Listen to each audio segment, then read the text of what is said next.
So this is a quick review of what we did last time, guys. 30, 60, 90, 45, 45, 90. It says, example 1, find the length of side x in simplest radical form with a rational denominator. Again, rational denominator just means that you don't want to have a square root in the bottom of a 30, 60, 90 triangle. And hopefully you remember in a 30, 60, 90 triangle, you have n square root of 3, and 2n. This is my long leg.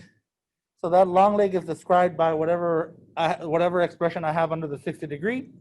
So that means n square root of 3 equals 6. So to get the short leg, because I can't get the hypotenuse until I get the short leg, right? So to get the short leg, I have to divide by square root of 3. So n equals 6 divided by square root of 3. And for now, you can leave it. So that's my short leg, guys. But what I want is my hypotenuse. So I take this number and I multiply it by 2, because this is the expression 2n. See? So when I do that, I get this. X equals 6 times 2 is 12. So I get 12 divided by square root of 3. Now, they told me here specifically or explicitly that they don't want a rational denominator, which means they don't want to have a square root in the bottom. They want to have an integer.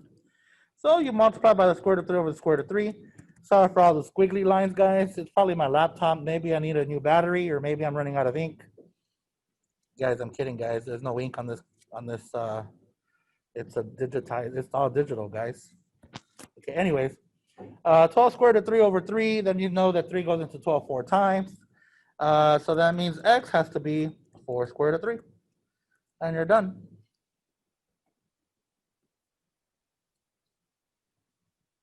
Sideways happy face. How do we feel about that one before I continue, guys? Good.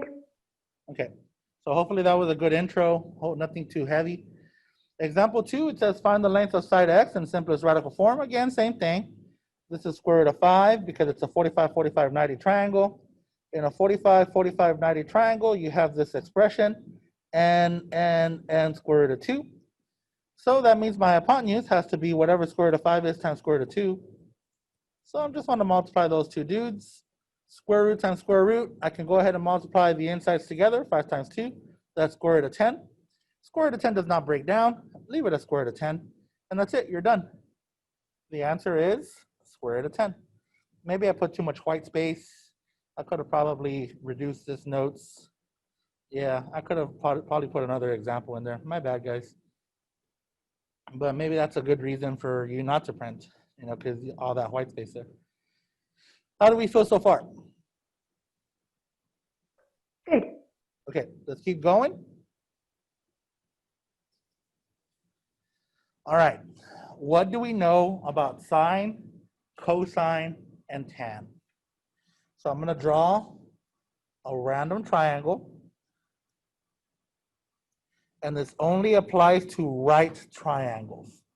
You cannot use this feature for any other type of triangle. It has to be a right triangle. I'm going to call that theta, or some angle. And I guess we'll call this is the hypotenuse no matter what. And I'm going to write SOHCAHTOA. Remember that S stands for sine, O stands for opposite, H stands for hypotenuse, A stands for adjacent, C stands for cosine, and T stands for tangent. I believe we covered all the letters there. So when I look at this theta here, what is opposite that angle there? And I know it looks squiggly, squiggly, squiggly. Opposite is this side here. And then what is adjacent to this angle here? Adjacent is that side. So when you hear sine of some angle, we're talking about opposite over hypotenuse. When you hear cosine of some angle, we're talking about adjacent over hypotenuse. And when you hear tangent of some angle, we're talking about opposite over adjacent. Are we still okay, guys? Yes. Okay. Now that we know that, and hopefully all that is just review, that's just review. We're scaffolding here. Now that we know that, let's focus on the first quadrant of the unit circle. So this is like my x-axis. This is like my y-axis. And yes, I made it big. You still got plenty of space there. notice or remember that the radius of a unit circle is 1.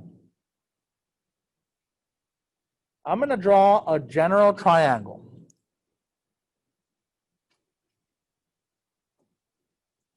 There's my general triangle.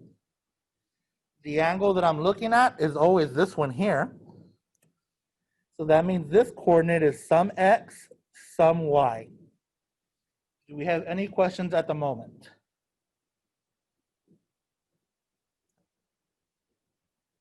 No. Okay. The hypotenuse of this triangle is 1.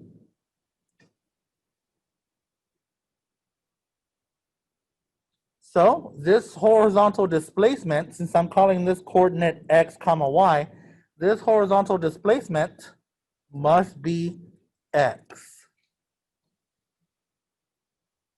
This vertical displacement must be y. Is everyone okay with what I just said? Yes. Okay. So now look what happens when I try to identify cosine of this angle. Cosine of this angle. Cosine was, in case you don't remember, I'm going to write SOHCAHTOA. Cosine was adjacent over hypotenuse. So I get x divided by 1. So notice that is just x. So from now on, when I say cosine of a specific angle, what I'm really looking for is the x coordinate. Do you guys see what we just did? Sorry, so I understand that you did cosine theta equals x over 1 and that's just x. But then you said, so every time you say cosine, it's just x? Every time I say cosine of a specific angle, that's just the x coordinate. Not just cosine by itself. Cosine has to be led with an argument.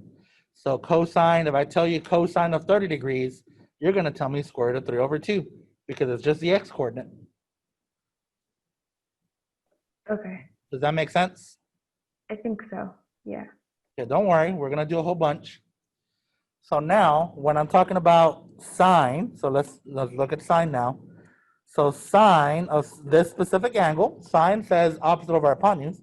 Opposite is y, hypotenuse is 1. So y over 1. So y divided by 1 is just y. So every time I tell you sine of some angle, you're just going to tell me y. You're just going to tell me the y coordinate. Does that make sense to you guys? Yes. Okay. Last one, don't worry, and this is not even that extreme, the tangent one. So now if I tell you what's tangent of that angle, tangent is opposite over adjacent. Opposite is y, adjacent is x. So every time I tell you what is tangent of an angle, you're going to tell me the y coordinate divided by the x coordinate.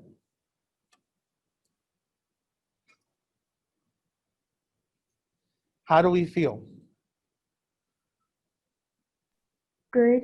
Could you pause there for a second so that I can write that down though? Yes. I am paused. YouTube, if you are following on YouTube, you may pause it. Actually, yeah, pause it because I'm going to edit all this out, all this silence out. So what would be a reason why we need to know tangent of the angle? If I see the other two gives us the x and y coordinate, but why would you need to do y over x? Well, when we start doing calculus, tangent's going to be probably the most important one from all three. Anytime we're trying to find, I guess to make it basic, what type of application do you want? Do you want like a real life application, or do you want like a math application? Math application. Okay, in math, oh, that one's basic.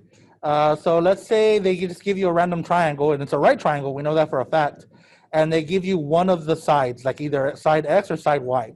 If you know the angle, you can always use tangent to figure out what the other side is. Or if they give you both sides, but not the hypotenuse, you can use tangent to figure out the angle.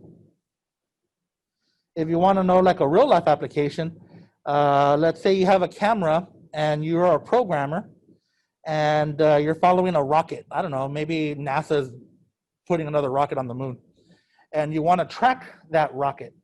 I bet you 100% that that program has the function tangent somewhere in it, because that rocket is moving with respect to an angle and vertical position. So I bet you if you were to look at the programming behind it, the code, you would see a tan somewhere embedded in that code. If you had a program that was able to follow a rocket. Cool stuff, right? Very. I think it's cool. All right, here we go. Oh man, OMG, we have another unit circle again. Why do we have another unit circle again? Relax, guys, it's just practice. Oh, by the way, on Monday, when we were here, I made a mistake on your notes and no one caught it. Like no one.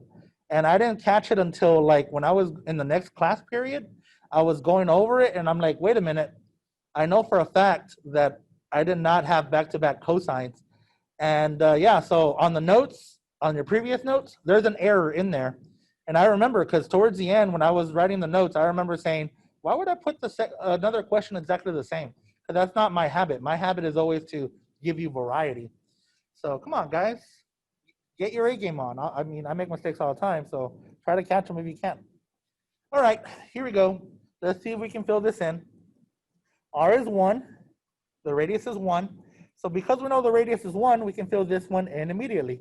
1, 0, 0, 1, negative 1, 0, 0, negative 1. Are we okay with those? Yes. And then which one do you guys want to do first, the degrees or the radians? It doesn't matter to me. You guys are probably going to say degrees. Okay, degrees. Yeah.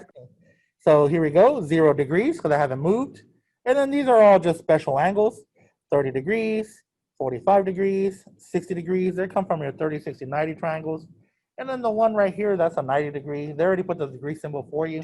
How nice. And then this one has to be 120 because the gaps have to stay consistent. So this has to be 135. That has to be 150.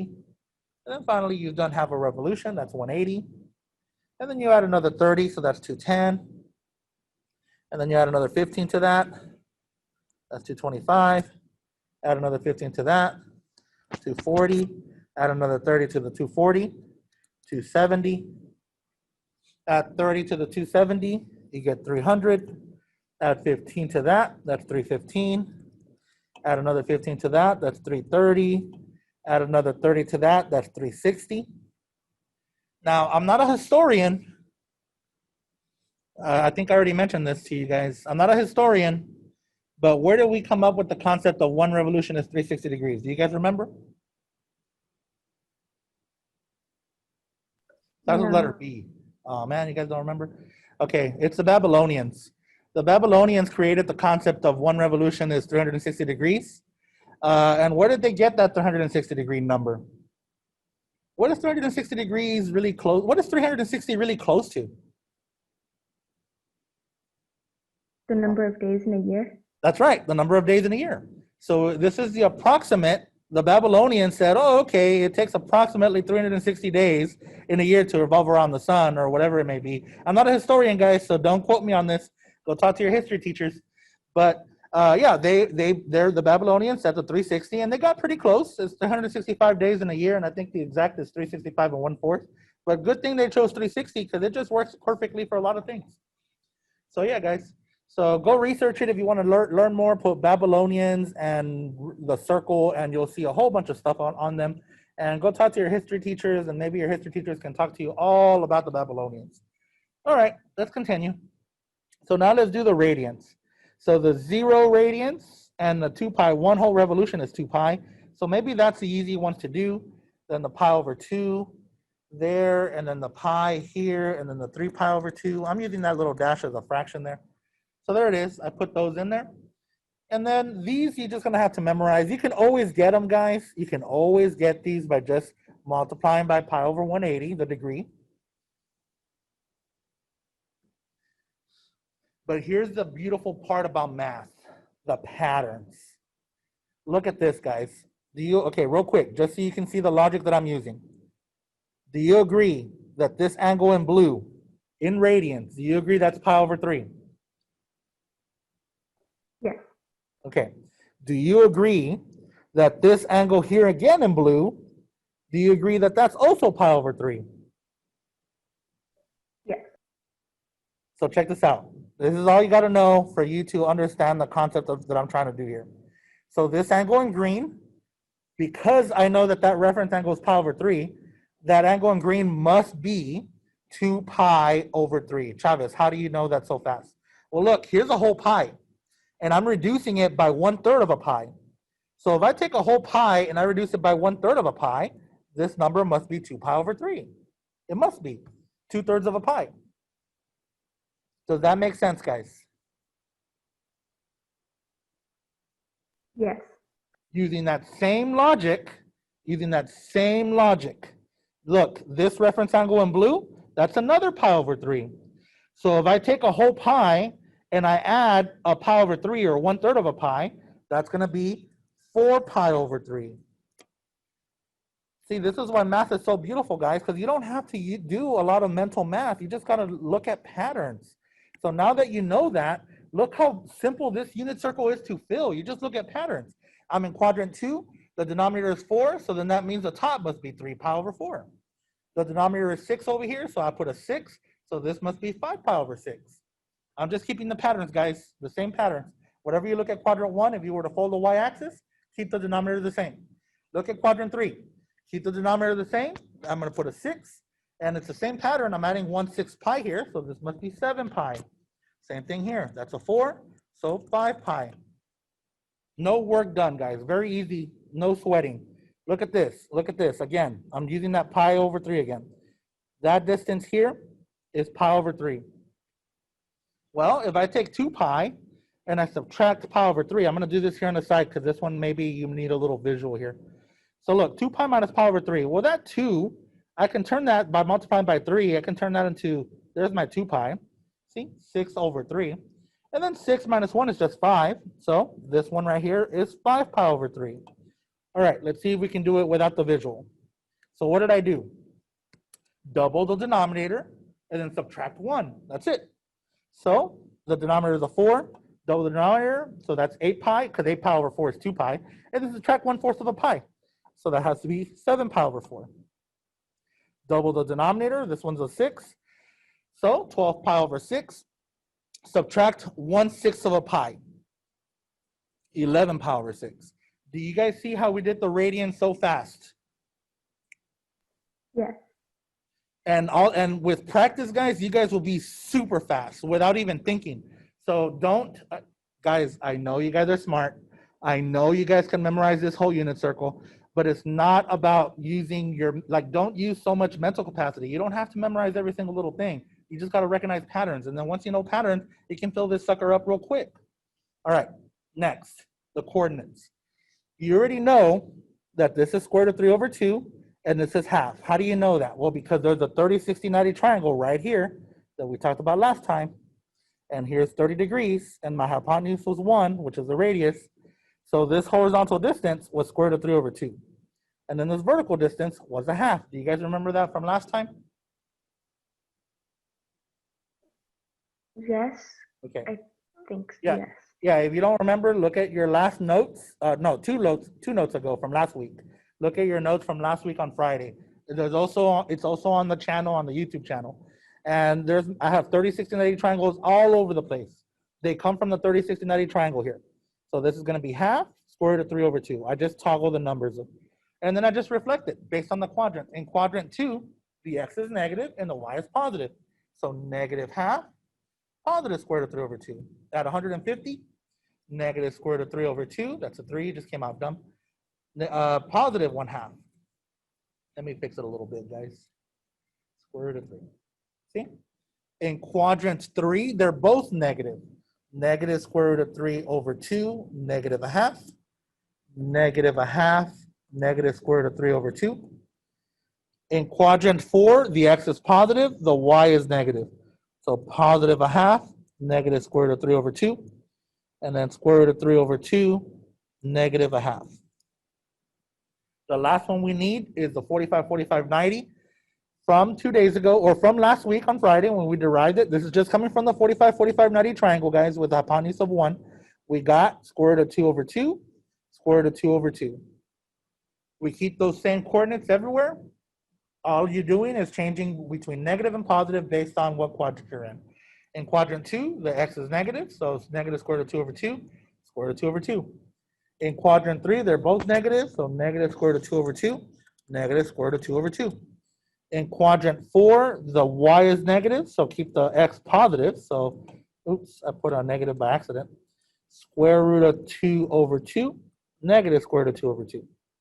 And there it is, guys. You have the whole unit circle filled in with commentary and everything. And I think we did it in under 5 minutes. All right, here we go. Finally, the magic. Are we going? Yeah, we're almost. We're not quite ahead of schedule. Yeah, I think we'll finish perfectly on time. All right. So now what? How do you analyze something like sine of 150? So I'm going to write sine 150 degrees. Let's take what we have learned in the last 2 pages here. So look what I told you here on this page. Didn't I just told you that sine of some angle is just going to be the y coordinate?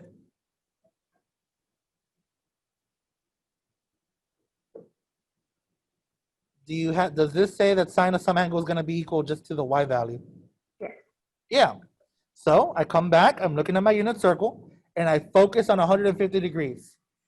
I look at 150 degrees. What is the y value when sine is 150? Not everyone at the same time. 1/2. 1/2. So this is just a half, like that. If you were to take your calculator, well, you know what? I don't want to open up my calculator, but let's open up Desmos. So check this out, guys. If I were to take Desmos, and let me share my screen with you guys here, everyone can see. Desmos, and okay, when you do your Delta Math activity, guys, you can use your unit circle, but please do not use Desmos because Desmos just gives you everything, right? All right, so here we go. I can use the graphing calculator. I don't need that. I just need a scientific calculator. So check it out. It says degree. What was it I just typed? Sine of 150. So if I push sine of 150 degrees, it better tell me 0.5. And look at that. If I want it in fraction, convert to fraction. There it is. Man, look how powerful Desmos is, guys. Man, don't you wish you could just take Desmos with you everywhere? Well, now you can. If you have a cell phone, you can just have it as your favorite. You can just click on favorite, and it'll be your very first screen that pops up when you click on Internet Explorer or Chrome or whatever it is. Okay, anyways, I'm getting excited here. Let me go back to normal Chavez. Normal Chavez back. Sorry. What I know, you doing okay? Godina? The hell, you doing all right? Awesome. All right, here we go. Let's see how many of these we can do. Sine of 60. In the moment, you can look at your unit circle, but try to see how much of this you can do without looking at it once you get accustomed to it. So you go to 60 degrees. So I guess here I am modeling what you guys would do. You go to 60 degrees and you type in square root of 3 over 2. So I come back over here and I'm going to put square root of 3 over 2. If you don't believe it, let's check one more time with Desmos to see if it's true. And of course it's true, right? But let's just check. So I'm going to push sine and I'm going to push 60 and I'm in degree mode. Oh man, I want this as a decimal, as a fraction. Can I tell it to give it to me as a fraction? It's not going to tell it.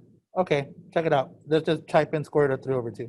Square root of 3, move to the right, divided by 2. Look at that, guys. It's the same. I don't know why Desmos did not allow me the opportunity to type this as a fraction. I would have liked it. What am I doing?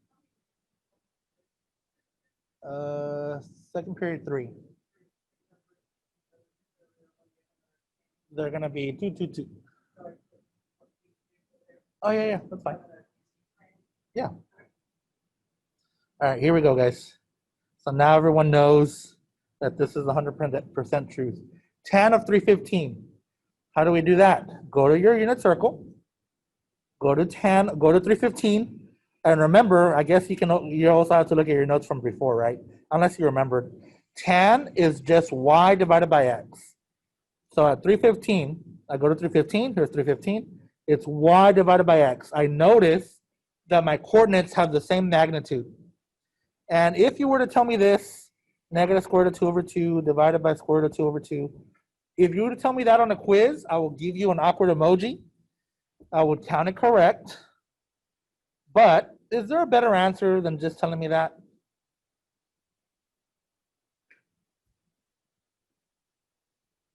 Oh, not everyone at one time, guys. -1 is the best answer, guys.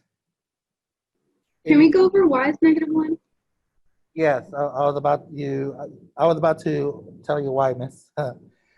Why is it -1? No, it's okay, it's all good. It's -1 because notice the magnitudes are the same. It's the same number. See, you have a square root of 2 over 2 and you have a square root of 2 over 2. The magnitudes are the same. The only difference is that one of them is negative and the other one is positive. And negative divided by positive is a Negative. negative. Perfect. All right, go to 330. So 330 degrees. Look at the x coordinate because it says cosine. Square root of 3 over 2. All right, let's see how fast we can do these. Sine of 180. Go to 180 degrees. Sine is the y value. So you're going to type in 0. Cosine of 90 degrees. Cosine is the x coordinate. Go to 90 degrees, and it's the x coordinate of 90 degrees. So you get 0. Uh-oh, Chavez, what about this one? I don't have a -30 on my unit circle. That's you guys. Maybe I should change my voice a little bit, but that's fine. Okay, here's how you do it. Go to the unit circle. Remember what I told you about negative angles? You always start on the positive x-axis. So -30 is this one. That's -30 degrees. So it's like looking at 330. So -30, it says sine. So sine of -30 has to be a -1/2. And in case if you don't believe me, let's try it with delta math, just in case. So the coordinate doesn't change at all. It's just 30 degrees, like below the x-axis where you Correct. started. Correct, because if it's negative, then you got to go clockwise. Does that make sense? Yes. So there it is, sine of -30, and there it is, -1/2. Can you guys see that, Desmos? Okay, I think you can, because it says that you can. But all right, now I'm back to my screen here. Sine of 270. So that's at the y-axis. It's going to be a -1. Sine of 120. Okay, well, let's see where -120 would have been. Does it say positive or negative? Oh, it says negative. Sine of -120. All right, 120 is right here, but it doesn't want positive 120. It wants -120. So -120, it's the same distance or the same angular distance, but go clockwise. So -120 is going to be that one. So -120 is equivalent to 240. And if it said sine, it's going to be negative square root of 3 over 2. So I'm going to write negative square root of 3 over 2. Okay, here's our first one. Tan of 120. Our first one that's not going to be a 1 for tan. So go to 120. I just highlighted it a little while ago. And it's y divided by x. On this one, I am okay with you saying this. Square root of 3 over 2. That's the y value. That's not the answer, by the way. I'm just rewriting it because the 3 came out funny. Divided by a -1/2. That's the x value. I'm okay with that. I don't think I'll give you an awkward emoji. I'll probably just give you like, okay, that's fine. Like kind of an awkward, but with a smiley face. There's the better answer. The better answer is negative square root of 3. But if you give me this in red, that's fine. How do you get the negative square root of 3? The 2's just cancel out. And then positive divided by negative is a negative. Do you guys see that? Yes. I think Delta Math wants this one. Can you get all the answers with Desmos? Yes, but try not to really hard, guys. Just look at your unit circle for now. And then test yourself, see if you can do some without the unit circle. OMG, Chavez, now we got radians. Treat it the same, guys. Notice that's a degree, because there's a degree symbol in the upper right-hand corner. This one has no degree, so it's a radian. So sine of pi over 3. Pi over 3 is equivalent to 60 degrees. You're right here. And you're just going to type in square root of 3 over 2. Oh yeah, Chavez? Yes. Let's do it with Desmos one more time. So look, here's Desmos. So hopefully by now you figured out how to do between degree and radian. Here's the little symbol. So to get radian, I just click. There it is. It's in radian form now. So now notice all the answers are now totally different because it's in radian. What did it want? Sine? And then what sine of what? Sine of pi over 3. Pi over 3. So look at that. Sine of pi over 3. Remember that we said that 0.866 is equal to square root of 3 over 2? There it is right there. So it works, guys. All right, let's keep going. Now that we've verified that, we can do the rest in confidence. All right, here's how you should do it. Tan of 7 pi over 4. Work smarter. I know that all of the 4s, all of them, on the unit circle, is the denominator is 4. I know that all of them have square root of 2 over 2, square root of 2 over 2. All of them. The only difference is, depending on what quadrant you're in, some are negative and some are positive. So here's how you should be thinking, guys. Tan of 7 pi over 4, I'll do your visual right here for you. Tan of 7 pi over 4 is in quadrant 4. How do I know that? Double the 4, that's 8 pi, and then subtract 1. In quadrant 4, you have the y value that is negative and the x value that is positive. So this is going to give me negative 1. Do you guys see how I did that? Yes. Yes. See? So now let's see if we can put these together. All the cosines, all of them, it doesn't matter as long as the denominator is a 6, all of the cosines are square root of 3 over 2. All of them. Look, let's look at the cosines at pi over 6. So let's look, I'm going to choose green here. That's pi over 6, square root of 3 over 2 for cosine. Look, 5 pi over 6, square root of 3 over 2 for cosine, just negative. 7 pi over 6, negative square root of 3 over 2. 11 pi over 6, square root of 3 over 2. So all the cosines on the unit circle with a 6 in the denominator are all square root of 3 over 2. You just got to decide whether it's going to be positive or negative. That one has to be positive because it's in quadrant 4. How do you know it's in quadrant 4? Because I'm pi over 6 away from 2 pi. Are we okay there, guys? Do you guys see how we're putting this together? Yes. Yes, I see it. I don't know how I would do it without the unit circle. Yeah, for now, But we're rookies. We're rookies. It's okay to have the unit circle out. But the more practice, before you know it, you're going to be in calculus and you're not even going to need any reference. You're going to know this like the back of your hand. Sine of pi.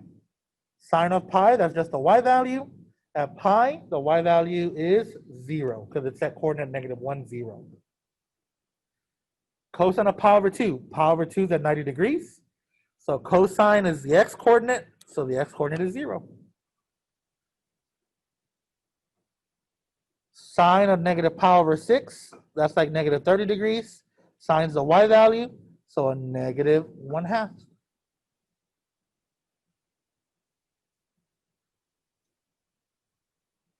Sine of 3 pi over 2, that's the y value, so that's going to be a negative 1 because it's right on the y-axis. Sine of 2 pi over 3, okay, I'll help you with that one. 2 pi over 3 would have been this one in black. I need to go the same distance, but clockwise. And by now, maybe you already got the hang of my notes, how I did the same angles over again, but in radians. So there it is in black. That is 2 pi over 3, but negative. So it's the same thing as a positive 4 pi over 3. And I already forgot what I wanted. Was it cosine or sine? Sine, so that's going to be Sine. a negative square root of 3 over 2.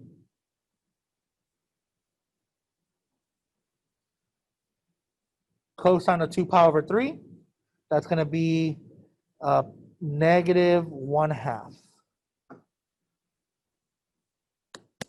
How do we feel, guys?